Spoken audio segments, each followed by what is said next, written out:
Hello students, welcome to you in yes coaching. आज हम लोग पढ़ने वाले हैं मैथ एक्सरसाइज 7.2 का क्वेश्चन नंबर 5। इससे पहले की क्लास में हम लोगों ने एक्सरसाइज 7.2 का क्वेश्चन नंबर 1, 2 और क्वेश्चन नंबर 4 पढ़ा था। आज हम इसका क्वेश्चन नंबर 5 पढ़ेंगे। तो जिन बच्चों ने पिछले के क्वेश्चन नहीं पढ़े हैं तो हम इस वीडियो में उसका लिंक देंगे। डिस्क्रिप्शन में जाके क्लिक करके आप उस वीडियो के उसके क्वेश्चन बड़े आराम से देख सकते हैं। तो शुरू करते हैं आज का क्वेश्चन नंबर 5। क्वेश्चन नंबर 5 क्या है? कह रहा हुआ अनुपात ज्ञात करो। क्या ज्ञात करना है? अनुपात। तो अनुपात को आप जानते हो क्या होता है? M1 अनुपात M2। इसका मतलब हमें इस क्वेश्चन में M1 अनुपात M2 ये निकालना है। ठीक है। कह रहा हुआ अनुपात ज्ञात करो जिसमें बिंदुओं A और B को मिलाने वाले रेखाखंड x अक्ष से विभाजित होता है। और कह रहा है इस विभाजन बिंदु के निर्देशांक भी ज्ञात करो। यानी अनुपात ज्ञात करना है और विभाजन बिंदु का निर्देशांक ज्ञात करना है। तो जब हमने आपको पढ़ाया है तो विभाजन बिंदु को हम क्या बोलते हैं? P। और इसके निर्देशांक हमने क्या माने हैं? H और K। इसका मतलब विभाजन बिंदु के निर्देशांक H और K हमको निकालना है। तो अगर इस सवाल को आप फिगर से शो करें, समझें, तो आप देखिएगा इधर बिंदु कौन सा है? A और B। हमने एक बिंदु ले लिया ये A, इसके कोऑर्डिनेट हैं, निर्देशांक हैं 1, -5। ये हमने ले लिया A के निर्देशांक हैं 1, -5। और दूसरा बिंदु है B हमने यहाँ पे कोई पॉइंट ले लिया और B के निर्देशांक हैं -4, 5। हमने AB को मिला दिया तो ये AB क्या हो गया? रेखाखंड हो गया। राइट। AB एक रेखाखंड है। बिंदु A के निर्देशांक क्या है? 1, -5। B के निर्देशांक क्या है? -4, 5। अब ये रेखाखंड किससे विभाजित है? आप देखिएगा रेखाखंड लिखा है x अक्ष से विभाजित है। इसका मतलब ये जो x अक्ष होता है कोई भी क्षैतिज रेखा, ये क्या है आपका? x अक्ष। तो आप देख रहे हैं x अक्ष से ये रेखाखंड AB जो है वो विभाजित है। किस बिंदु पर विभाजित है? यहाँ पर। तो ये बिंदु कौन सा हो गया? विभाजन बिंदु हो गया। और विभाजन बिंदु को क्या बोलते हैं? P। और विभाजन बिंदु के निर्देशांक क्या मानते हैं हम? H और K। हमने मान लिया कि इस विभाजन बिंदु P के निर्देशांक H, K हैं। तो यही H, K हमको ज्ञात करना है। अच्छा, अब जब ये रेखाखंड AB को x अक्ष विभाजित कर रहा है तो एक हिस्सा ये हुआ AP और एक हिस्सा हुआ इसका BP। तो हमने मान लिया ये AP जो है वो कितना है? M1 है। AP कितना है? M1 है। और हमने मान लिया जो BP हिस्सा है ये BP कितना है? M2 है। ठीक। तो यहाँ पे H, K पहला जो निर्देशांक होता है वो कहाँ होता है? x अक्ष पर। और जो दूसरा निर्देशांक होता है वो कहाँ होता है? y अक्ष पर। तो चूंकि ये पॉइंट P जो है किस अक्ष पर है? x अक्ष पर। तो जब पॉइंट P x अक्ष पर है, बिंदु P x अक्ष पर है, तो यहाँ पर y होगा ही नहीं। इसका मतलब k जो है यहाँ पे होगा ही नहीं। तो k की जगह पर हम क्या रखेंगे? 0 रखेंगे। तो इसका मतलब ये हुआ सीधा सीधा कि अगर किसी रेखाखंड को x अक्ष विभाजित करता है, अगर कोई रेखाखंड किससे विभाजित होता है? x अक्ष से, तो उस स्थिति में विभाजन बिंदु के निर्देशांक h, K नहीं लिखे जाएंगे। h, H, 0 लिखा जाएगा क्योंकि x अक्ष पर k होता ही नहीं है, y होता ही नहीं है। राइट। तो सिर्फ आप इतना कॉन्सेप्ट याद रखिएगा कि जब भी विभाजन बिंदु कहाँ होगा? x अक्ष पर, तो निर्देशांक विभाजन बिंदु के माने जाएंगे h, 0। तो 0 किसकी जगह पर है? k की जगह पर। तो हमने क्या लिखा? अपना सूत्र लिखा। अब हमें h पता नहीं लेकिन k पता है 0 है। तो हमने सूत्र लिखा k बराबर m1y2 प्लस m2y1 अपान नीचे m1 प्लस m2। ये हमारा क्या है? k निकालने का सूत्र है। तो k की जगह पर हमने 0 रख दिया। m1 की जगह पर m1 1, इसको आप 1 कामा माइनस 5 को x1 y1 समझ लीजिए और -4 कामा 5 को आप x2 y2 समझ लीजिए। तो m1 y2 कितना है 5, तो y2 की जगह पर 5 प्लस m2 की जगह पे m2 इंटू y1 की जगह पर -5 बटे नीचे क्या होता है m1 प्लस m2, तो नीचे लिख दिया गया m1 प्लस m2। तो m1 प्लस m2 का जब आप 0 में तिरछा गुणा करेंगे तो ये टोटल क्या हो जाएगा 0 हो जाएगा। 5 का m1 में गुणा तो 5m1 प्लस माइनस का गुणा माइनस होता है, 5 का m2 में गुणा तो 5m2। तो अगर -5m2 को इधर कर दो तो ये माइनस क्या हो जाएगा प्लस हो जाएगा, यानी एक तरफ 5m2 हो जाएगा और एक तरफ क्या रह जाएगा 5m1 रह जाएगा। तो हम लिख सकते हैं यहाँ से कि 5m1 बराबर 5m2। तो ये m1 है, अगर m2 को इधर से हटाएं इधर ले आए तो ये m1 के नीचे आ जाएगा, तो m1 बटे m2 बराबर 5, ये 5 हटेगा तो इसके नीचे चला जाएगा तो 5 बटे 5, तो 5 बटे 5 का मतलब 1 बटे 1, 5 ऊपर नीचे बराबर है तो कट गया। तो आंसर हमारा क्या आ गया कि m1 बटे m2 बोलो और चाहे m1 अनुपात m2 बोलो बराबर 1 अनुपात 1। तो ये आपका पहला आंसर आ गया। वो आपसे पूछ रहा था कि वह अनुपात ज्ञात हो, तो अनुपात क्या आया 1 अनुपात 1। फिर क्या कह रहा है आपसे कि विभाजन बिंदु के निर्देशांक ज्ञात हो h कामा k। तो k तो आपको पता ही है पहले से 0 है, सिर्फ आप h निकाल लीजिए। तो जब आप h निकालेंगे तो आप h का सूत्र रखेंगे, h बराबर m1 x2 plus m2 x1 अपान m1 प्लस m2। तो h बराबर m1, तो m1 की जगह पे आप क्या रखेंगे 1 इंटू x2 कितना है -4 प्लस m2 भी 1 इंटू x1 कितना है 1 अपान m1 प्लस m2 1 प्लस 1। तो 4 1 कम 4, ये माइनस का 4 हुआ प्लस 1 का 1 में गुणा करोगे 1 आएगा, नीचे 1 और 1 2 हो जाएगा। तो 4 से 1 गया 3, तो -3 बटे नीचे 2। तो h बराबर आपका आया -3 बटे 2 और k बराबर कितना है आपका ये 0। तो इसका जो दूसरा आंसर हुआ, दूसरा आंसर क्या कि पूछ रहा था आपसे कि विभाजन बिंदु के निर्देशांक बताइए। तो जो आपका विभाजन बिंदु होता है वो h कामा k होता है। तो h आया है -3 बटे 2 और k आपका है 0। तो ये दोनों आंसर आपके निकल आए। अनुपात जो है वो 1 अनुपात 1 है और जो विभाजन बिंदु के निर्देशांक आपके हैं वो -3/2 कामा 0 है। तो ये आपका क्वेश्चन नंबर 5 हुआ। अब हम लोग करेंगे इसका क्वेश्चन नंबर 6। देखिए क्वेश्चन नंबर 6 जो आपका है प्रश्न संख्या 6, क्या लिखा हुआ है, यदि बिंदु 1, 2, 4, y, x, 6 और 3, 5 इसी क्रम में लेने पर एक समांतर चतुर्भुज के शीर्ष हों। इसी क्रम का मतलब है कि अगर a लो तो a के बाद b, फिर b के बाद c, फिर c के बाद d, ये मतलब है इसी क्रम का, मीन्स एक क्रम।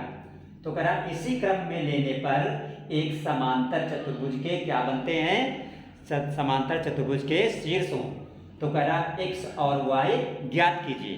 तो सबसे पहले हम एक रफ चित्र बनाते हैं समांतर चतुर्भुज का। देखिए हमने ये एक रफ चित्र बना लिया यहाँ पे समांतर चतुर्भुज का, ठीक है, और इसको हमने नाम दे दिया ए बी सी डी। तो यहाँ पे हमने ए लिखा, तो ए के साथ निर्देशांक हो गए ए के 1, 2। थोड़ा बड़ा फिगर बनाते हैं। देखिएगा हमने ये जो है एक समांतर चतुर्भुज का यहाँ पे चित्र बना लिया, ठीक है। ये क्या है समांतर चतुर्भुज, और इसको हमने नाम दे दिया ए बी सी डी। यहाँ पे हमने इसके निर्देशांक रख दिए 1, 2, फिर 4, वाई, फिर एक्स कामा 6 और फिर 3 कामा 5। ये क्या है आपका 3 है, 3 कामा 5। ये क्या है ABCD एक समांतर चतुर्भुज है। हमने लिखा कि ABCD क्या है समांतर चतुर्भुज। और आप जानते हो कि समांतर चतुर्भुज के जो विकर्ण होते हैं वो एक दूसरे को समद्विभाजित करते हैं, मीन्स दो बराबर भागों में बांटते हैं। जैसे इसको मिला दें तो ये AC विकर्ण हो गया और ये आपका BD विकर्ण हो गया। दोनों एक दूसरे को O पॉइंट पर कट कर रहे हैं। तो यहाँ पे क्या होगा कि OA बराबर होगा OC के और OB बराबर होगा OD के। तो जब OA बराबर OC है तो इसका मतलब O क्या है AC का मध्य बिंदु है। इसी तरह जब OB बराबर OD है तो O क्या है BD का मध्य बिंदु है। तो हमने लिखा कि चूंकि बिंदु O विकर्ण AC का कौन सा बिंदु है मध्य बिंदु। बिंदु O जो है इस विकर्ण AC का कौन सा बिंदु है मध्य बिंदु। तो इसलिए जो O के निर्देशांक होंगे, इसके बिंदु O के जो निर्देशांक होंगे, तो आपको पता है कि मध्य बिंदु के निर्देशांक हम कैसे निकालते हैं, x1 + x2/2 कामा y1 + y2/2। तो O के निर्देशांक विकर्ण कौन सा है AC। हम पहले ये मान के चल रहे हैं कि O जो है AC का मध्य बिंदु है।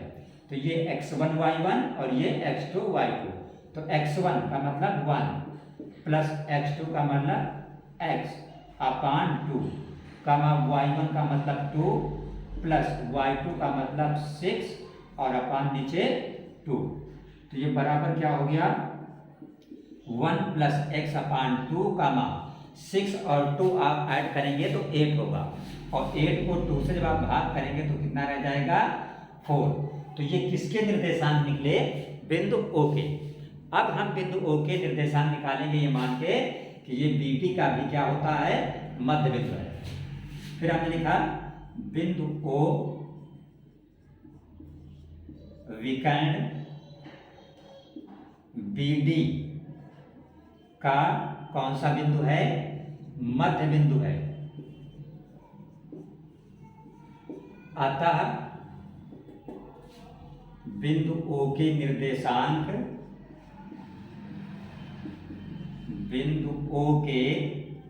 निर्देशांक बराबर, अब ये x1 y1 और ये x2 y2 हो जाएगा।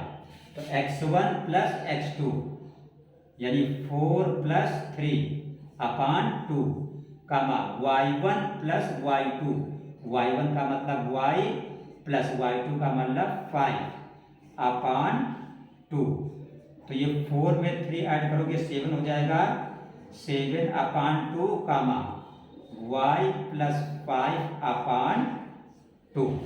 यहाँ पे आपको सिर्फ ये समझना था कि समांतर चतुर्भुज के जो विकर्ण होते हैं वो दोनों एक दूसरे को क्या करते हैं समद्विभाजित करते हैं, मीन्स दो बराबर भागों में बांटते हैं। तो O जो है AC का भी मध्य बिंदु होगा और O BD का भी मध्य बिंदु होगा। तो एक बार हमने O के निर्देशांक निकाले AC का मध्य बिंदु मान के जो कि ये निकले हैं। फिर एक बार हमने O के निर्देशांक निकाले BD का मध्य बिंदु मान के जो ये निकले हैं।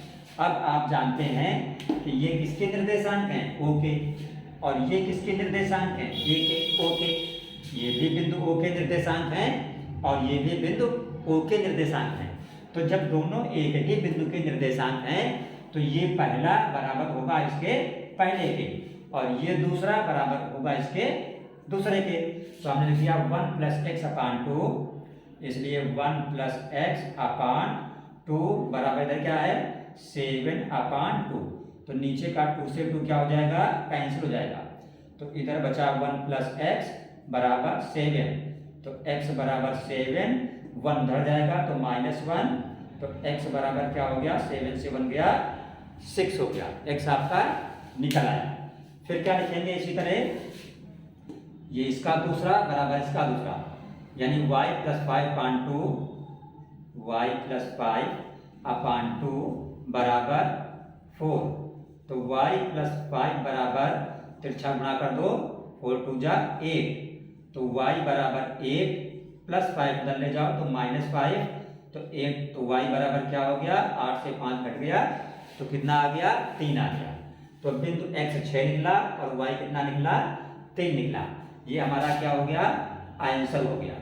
हमने आंसर लिखा x बराबर 6 और y बराबर 3। तो इस तरह ये आपका क्वेश्चन नंबर कौन सा हो गया, 6 हो गया।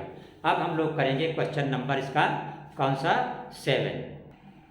देखिए प्रश्न नंबर जो 7 आपका है वो कह रहा बिंदु A के निर्देशांक ज्ञात करो, जहां AB क्या है, वृत्त का व्यास है। तो देखिए हम वृत्त बनाते हैं। पहले हमने जो है ये एक वृत्त बना लिया, ठीक। अब इस वृत्त का व्यास क्या है, AB है।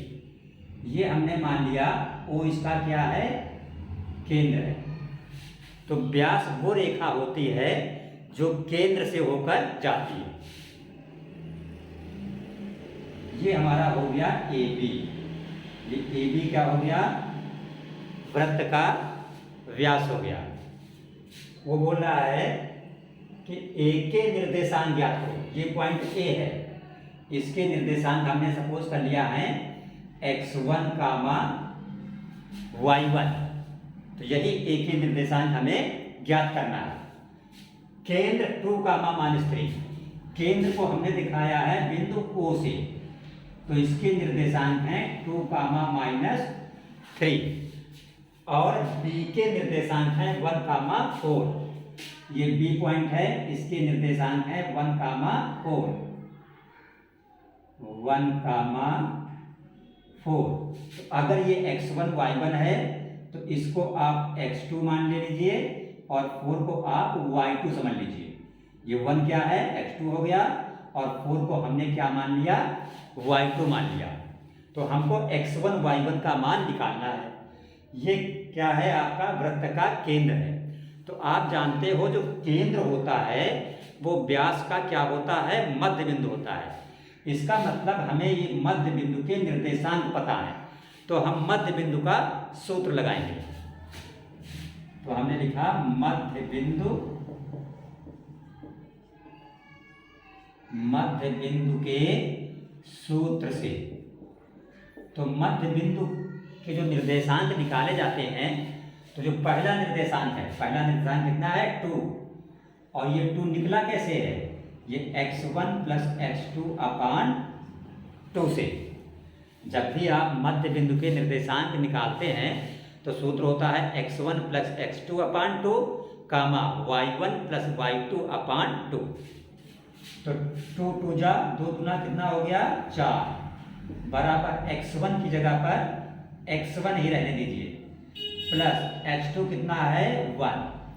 तो अब अगर इस +1 को आप इधर ले आए तो क्या हो जाएगा, -1।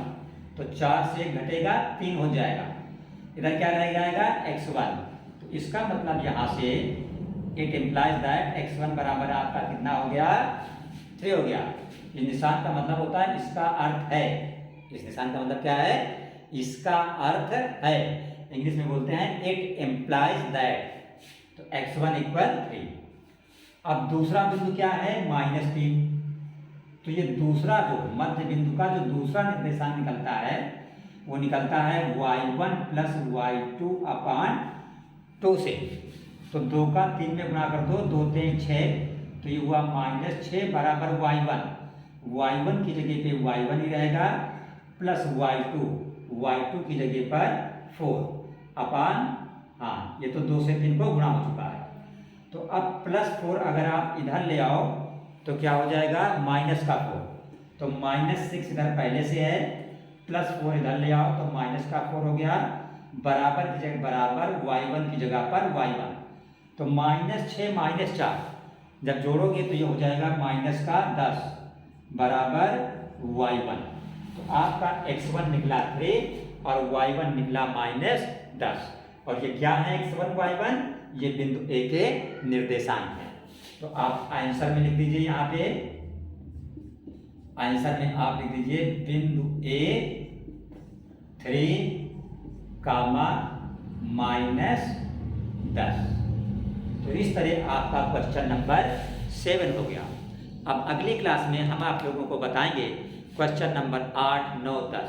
तो चैनल को सब्सक्राइब अवश्य कर लीजिए ताकि आप तक आने वाली वीडियोस आराम से पहुंच सकें, और बेल को भी आप क्लिक करके ऑन कर लीजिए, नोटिफिकेशन आप तक आराम से पहुंच सके। अगर क्वेश्चन आपको अच्छा लगे, समझ में आए, तो इसे लाइक अवश्य करें और अपने फ्रेंड्स को भी शेयर करें। तो मिलते हैं नेक्स्ट क्लास में, तब तक के लिए थैंक्स।